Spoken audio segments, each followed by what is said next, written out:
விருதுநகர் மாவட்டம் மீனாட்சிபுரத்திலிருந்து இராணுவத்தில் சேர்ந்த முதல் இளைஞர் 6 மாத கால இராணுவ பயிற்சிக்கு பின் சொந்த ஊர் திரும்பிய நிலையில் கிராம மக்கள் உற்சாக வரவேற்பளித்தனர்.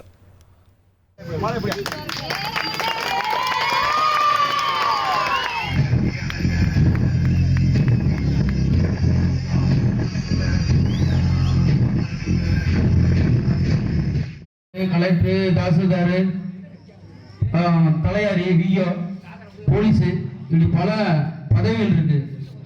ஒரே ஒரு பதவி, இன்னொரு பதவி என்ன ஒரு முக்கியமான பதவி, உலகமே ஒருத்தருக்காக கண்ணீர் வடிக்கும். சின்ன குழந்தையிலேருந்து பெரியவங்க வரைக்கும் உலக நாடு முழுக்க ஒருத்தருக்காக கண்ணீர் வடிக்கும். அப்படின்னா அதனுடைய பதவிக்கு பேரு இராணுவம். இந்திய இராணுவம் என்பது ஒரு உணர்வுபூர்வமானது அல்ல, உணர்ச்சி பூர்வமானது. இனி செல்லும் இடமெல்லாம் செய்தி. தந்தி டிவியின் வாட்ஸ்அப் சேனலை ஃபாலோ பண்ணினா செல்ல இருக்கும் இடமெல்லாம் செய்தி. இதோ QR கோட் இப்பவே ஸ்கேன் பண்ணுங்க, ஃபாலோ பண்ணுங்க.